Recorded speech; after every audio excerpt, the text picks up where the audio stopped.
বাংলাদেশের একমাত্র কয়লা খনি যেখান থেকে অ্যাকচুয়ালি কয়লা উত্তোলিত হয়, যা দিনাজপুর জেলার পার্বতীপুরে অবস্থিত, যেখানে প্রায় 1400 ফিট গভীর থেকে কয়লা উত্তোলন করা হয়, আর যার ইফেক্টে তলিয়ে গিয়েছে আস্ত একটা গ্রাম। সো আমাদের আজকের এপিসোডের গেস্ট বড়পুকুরিয়া কয়লা খনি। বাংলাদেশে বেশ কয়েকটি কয়লা খনি থাকলেও কেবলই বড়পুকুরিয়া কয়লা খনি থেকে কয়লা উত্তোলন হয়। এখানে প্রায় 1400 ফিট গভীর থেকে কয়লা উত্তোলন করা হয়। 1400 ফিট গভীর মানে 140 তালার সমান। এই বড়পুকুরিয়া কয়লা খনিতে প্রায় 410 মিলিয়ন টন কয়লা রয়েছে, যেখান থেকে প্রায় প্রতি বছর মাত্র 0.8 মিলিয়ন টন কয়লা উত্তোলন করা হয়। তার মানে আপনি বুঝতে পারছেন এইখানকার এই কয়লাগুলো তুলতে প্রায় 512 বছর সময় লাগবে। যদিও এখানকার কয়লাগুলো নতুন, কিন্তু এর মান ভারত কিংবা ইন্দোনেশিয়ার কয়লাগুলোর থেকে বেশ ভালো। এই কয়লা খনিটির জন্য প্রায় 2000 মানুষের কর্মসংস্থান হয়েছে এবং ইনডিরেক্টলি প্রায় 20,000 মানুষ লাভবান হচ্ছে। যদিও আমার কাছে লাভবান হওয়ার বিষয়টা ইললিগাল মনে হয়, বাট ওই দিকে না যাই। ভিতরে শেয়ারার নামক এক যন্ত্র দিয়ে কয়লাগুলো কাটা হয়।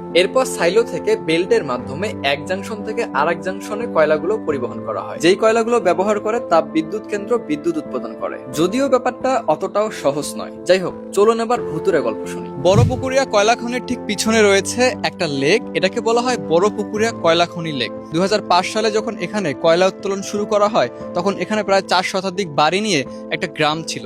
সেই গ্রামটি কালের ক্রমে কয়লা উত্তোলনের ফলে একদম তলিয়ে যায়। তবে শুনে অবাক হবেন, অবশিষ্ট হিসাবে রয়েছে একটি মসজিদ, আর এখানকার পরিবেশটা বেশ সুন্দর। আপনি চাইলে এখানে ঘুরে আসতে পারেন। তবে কয়লা খনিতে প্রবেশ করতে হলে অবশ্যই পারমিশন লাগবে। That's all for today. আমরা 1 লাখ ফলোয়ার্সের খুবই কাছাকাছি, তাই একটু কষ্ট করে ফলো দিবেন।